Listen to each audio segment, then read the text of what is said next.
الله الله الله الله الله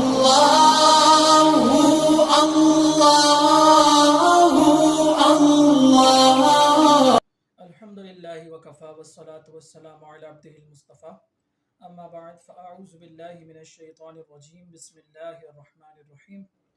علم پکار میں آپ کو خوش آمدید کہتے ہیں، اور اگر ابھی تک آپ نے ہمارے علم پکار چینل کو سبسکرائب نہیں کیا تو سبسکرائب کر لیں، ساتھ میں گھنٹی کے بٹن کو پریس کر لیں تاکہ ہر آنے والی نئی ویڈیو کا نوٹیفیکیشن آپ تک بر وقت پہنچ سکے۔ محرم الحرام 10 محرم کو کیا کیا مشہور واقعات اس دنیا میں ہوئے، اگر وہ آپ جاننا چاہتے ہیں تو اس کی ویڈیو ڈسکرپشن میں موجود ہے، وہاں سے آپ دیکھ سکتے ہیں۔ اور اسی کے ساتھ 10 محرم الحرام کا انتہائی مختصر اور بہت ہی زبردست عمل پورے سال برکت کے لیے، وہ بھی ڈسکرپشن میں اس کا لنک موجود ہے، وہاں سے آپ دیکھ سکتے ہیں۔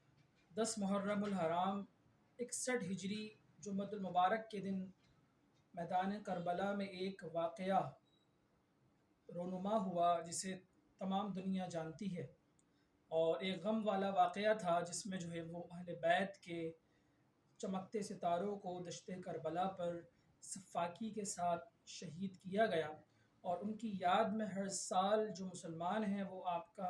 ذکر خیر کرتے ہیں اور فاتحہ خوانی کا بھی اہتمام کرتے ہیں۔ 10 محرم الحرام کو 61 ہجری کو امام حسین رضی اللہ تعالیٰ عنہ یزیدیوں کے سامنے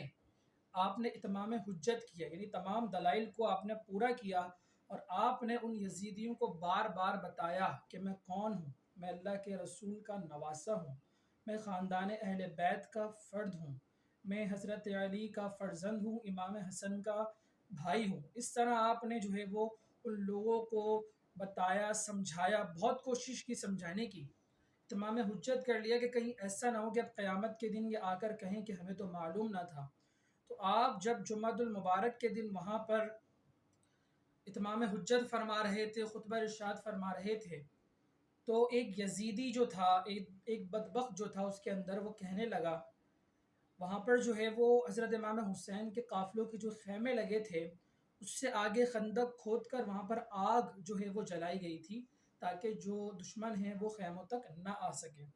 تو اس آگ کو دیکھ کر، اس آگ کی طرف دیکھ کر ایک یزیدی بدبخت کہنے لگا کہ اے امام، اے حسین،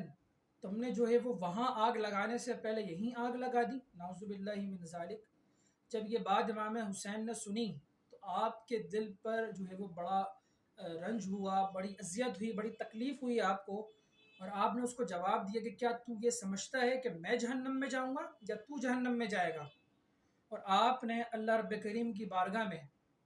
عرض کی، دعا کری، یا رب العالمین، یا ارحم الراحمین، اس کو جہنم کا عذاب دینے سے پہلے دنیا میں ہی آگ کا عذاب دے دے۔ امام حسین نے یہ دعا کی، اس وقت فوراً آپ کی دعا قبول ہوئی اسی وقت، اور جو ہے وہ اپنے گھوڑے پر وہ شخص بدبخت بیٹھا ہوا تھا، اس کے گھوڑے کا جو پاؤں تھا وہ زمین کے گڑھے کے اندر پڑا، جس کی وجہ سے گھوڑا جو ہے وہ ڈسبیلنس ہوا، وہ جو بدبخت تھا وہ گھوڑے پر سے گرا، اور اس کا جو پاؤں تھا اس شخص کا، اس بدبخت کا، وہ گھوڑے کی رکاب کے اندر پھنس گیا، گرا، وہ اس کا پاؤں رکاب کے اندر پھنس گیا، اور گھوڑا جو ہے وہ بدک گیا، اور گھوڑا جو ہے وہ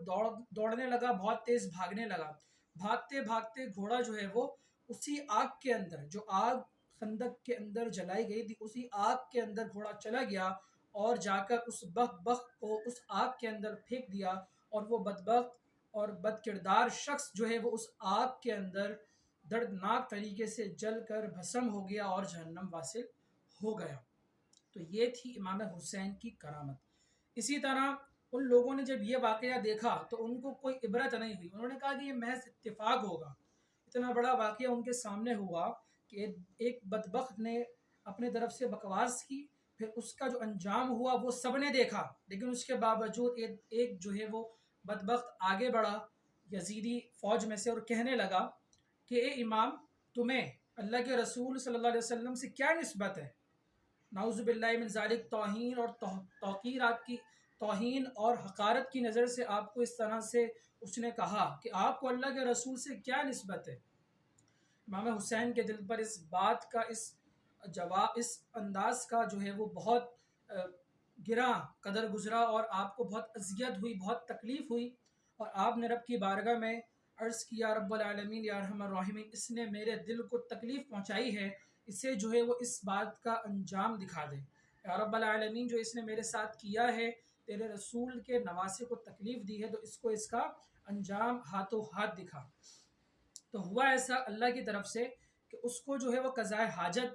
کی ضرورت پیش آئی، اور وہ ایک کونے میں جا کر اپنے کپڑے اتار کر بیٹھ گیا قضاء حاجت کرنے کے لیے، اور وہ برہنہ حالت میں تھا کہ ایک سیاہ ڈنک والا بچھو نمودار ہوا، اور اس نے اس بدبخت کو ڈنک مارا، اس کو ڈس لیا، اور وہ بدبخت بد کردار یزیدی ظالم فاجر انسان جو تھا، وہ وہیں پر بلک بلک کر تڑپ تڑپ کر برہنہ حالت میں ہی سب کے سامنے، یزیدیوں کے سامنے جو ہے وہ مر گیا، اور جہنم واصل ہو گیا۔ یہ واقعہ دیکھنے کے بعد بھی وہ جو یزیدی تھے، ان کے ظلم و ستم، ان کی فسق و فجور میں کوئی کمی نہ آئی، بلکہ انہوں نے پے در پہ اہل بیت پر اور نبی پاک صلی اللہ علیہ وسلم کے خاندان کے لوگوں پر ظلم و ستم کیا، اور پھر بالآخر 10 محرم الحرام 61 ہجری کو جمعہ المبارک کے دن حضرت امام علی مقام امام حسین رضی اللہ تعالی عنہ، جو کہ استقامت کا پہاڑ تھے، اور انہوں نے یزید کے کسی بھی منصوبے کو، کسی بھی بات کو، اس کی کسی بھی بیعت کو قبول نہیں کیا، اور رہتی دنیا تک یہ پیغام دیا کہ اسلام کے سامنے ہم کسی اور دین کو اور کسی پالیسی کو ہم قبول نہیں کر سکتے۔ اللہ رب کریم سے دعا ہے کہ ہمیں امام حسین رضی اللہ تعالی عنہ کی طرح جرأت و بہادری عطا فرمائے، اور ان کی سیرت کا مطالعہ کر کے ہمیں بھی اس پر عمل پیرا ہونے کی توفیق عطا فرمائے۔ وما علینا الا البلاغ المبین۔